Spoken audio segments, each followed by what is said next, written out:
Dumadaing ang mga PUV driver dahil halos wala na silang kinikita ngayong napakamahal ng presyo ng mga produktong petrolyo. May hinain naman ang mga commuter sa taas pasahing inanunsyo ng DOTR dahil sila naman ang mahihirapan.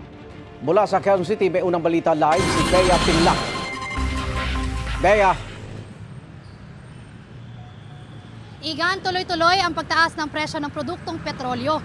Kaya ang panawagan ng mga PUV driver na nakausap natin, dapat tumaas na rin ang pamasahe. Pero ang hiling na dagdag pamasahe, masakit naman sa bulsa ng mga commuter.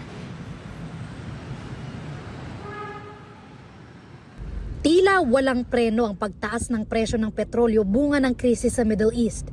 Kaya ang mga PUV driver, wala na ring preno sa panawagan na magtaas na rin ang pamasahe. Daan-daan na raw kasi ang bawas sa kita nila kada araw dahil sa oil price hike. Kung pataas ng pataas yung gas, pamasahe kahit paano, magdagdag sana. Sana kung magtaas para makakabawi din. Kahit 15, gano'n. Minimum. Matagal pa siguro yan. Hintayin namin kung magtaas. Kaliwat kanan na ang pangangalampag ng mga transport group para madagdagan na ang pamasahe. Hiling ng UV Express driver na si Ernesto, sana kasama sila sa panawagang taas pamasahe. Lalo na't kakarampot na lang din daw ang naiuuwi nilang kita sa kanilang pamilya. Ngayon, may kinikita pa kami kahit 200, 300. Sakripisyo na lang. Pero pag umabot po na 100 yan, siguro naman wala nang babiyahe niya. Kasi nga, babiyahe ka, wala kang kinikita, papagod ka. May pamilya din kami na pangangailangan din yung mga anak namin.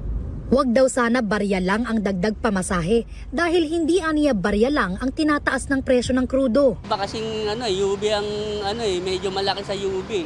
Nasa 20. Dapat 30 nga dapat 30 nga taas kaso hindi naman po pwede yung ganung kalaki. Hindi labis yun, sakto lang yun kasi 30 itinaas ngayon Wala rin, mapupunta rin sa diesel yun Sa Kamara, umapela rin ang UV Express Alliance na maisama ang mga UV Express sa adjustment sa pamasahe. Sana maidamay ang UV Express sa fare increase kasi nung nakaraang pinag-usapan yan sa LTFRB, sila lang yung binibigyan ng pagkakataon at kami raw ay nagtaas na 5 o 6 years ago.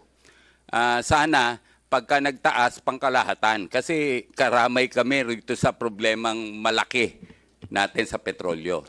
Sabi ng Department of Transportation, tiyak nang tataas ang pamasahe dahil sa oil price hike pero wala pang anunsyo kung magkano at kailan ito ipatutupad.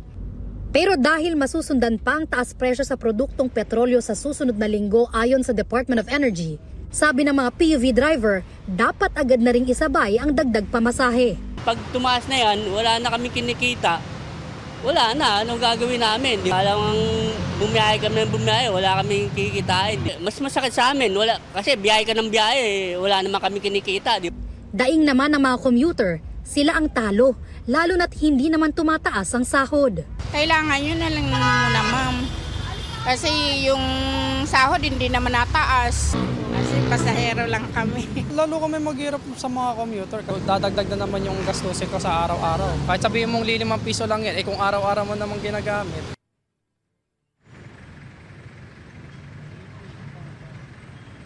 Igan sa usapin ang pagtaas ng presyo ng produktong petrolyo at pagdagdag ng pamasahe. Iisa lang ang hiling ng mga nakausap natin, aksyon mula sa gobyerno. Sana raw ang solusyon, hindi talo ang mga PUV driver at hindi talo ang mga commuter. Yan ang unang balita mula rito sa Quezon City. Bea Pinlac para sa GMA Integrated News.